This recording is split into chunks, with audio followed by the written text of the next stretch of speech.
TV host and journalist Liz Hernandez created the YouTube series Wordaful, which is a platform promoting the power of words.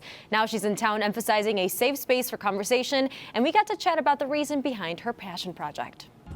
When I started at Access Hollywood, I was so excited because it was my first time on primetime television. And about a month in, my mother was diagnosed with dementia. And the more my mother began to lose her words, she was holding on to phrases like, "I love you" and "thank you." And I just thought, wow, what a gift to be able to communicate. I will tell you, every time my mother said she loved me, I was hanging on to those words because I didn't know when the last time would be that I would get to hear that. I just thought, with every episode, I want to talk about a power of one word. And Wordaful has now become my therapy. And you're doing that, right? It's become my confessional, yeah. It's become my diary entries, and it's become a way for me to connect with other people. So you were one of the first Latinas on Access Hollywood.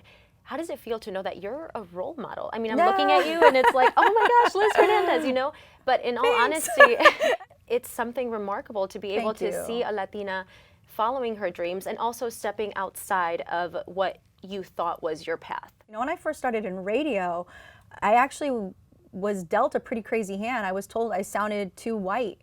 They're like, "Can you sound more Latin?" And I'm sitting in my boss's office thinking like, I'm Mexican, my skin is brown, what? Like, I was so confused by what that meant. I didn't want to be anyone's token anything. I just wanted to be so badass that they could stand me next to the Billy Bushes of the world or whoever was on that stage or the Natalie Morales. I just wanted to prove myself and to prove that we belonged. Absolutely, and you're so personable in all of the posts that you have on Instagram and all over social media. How has Wordaful changed you? Vulnerability. Even though I lived a public life per se, I was on radio for 10 years sharing all of my stories, but to some degree you held back. You don't want to show too much emotion, and sometimes I think that's the best part of the entire story. That is the greatest part. We have these ideas of what a radio personality sounds like, of what a TV journalist sounds like, and we go into character. Yeah. It's when you break it and you become real and you show that authentic side of you that people wake up. Como Latinas, como Mexicanas, we can say like there's a responsibility on our shoulders to take care of our parents and give them what they have given us over the years. How do you manage that? Being on this tour it feels like an elephant is sitting on my chest because my mother is in her last stages. It's like this crazy oxymoron because I'm doing this work because of my mom. And at the same time, there's all this energy pulling me back because I want to also be there for my mom.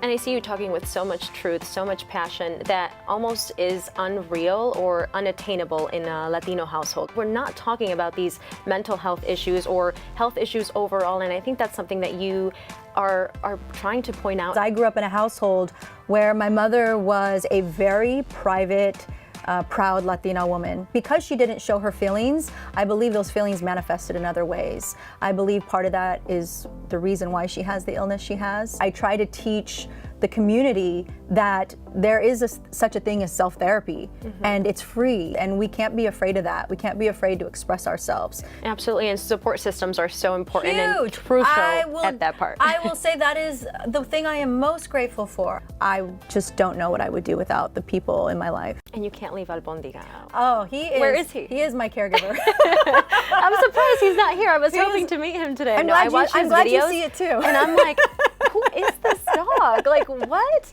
He goes on set with you. It's so cute, the cutest thing.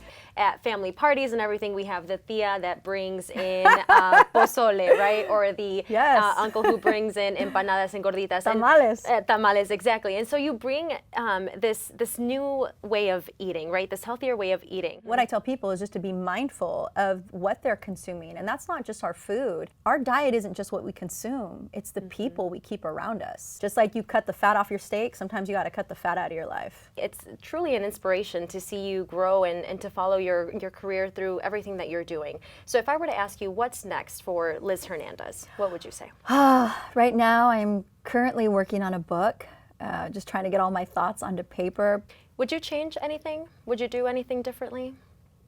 No, because I wouldn't be where I am right now. I feel like if you change anything in your journey, then your journey will be different.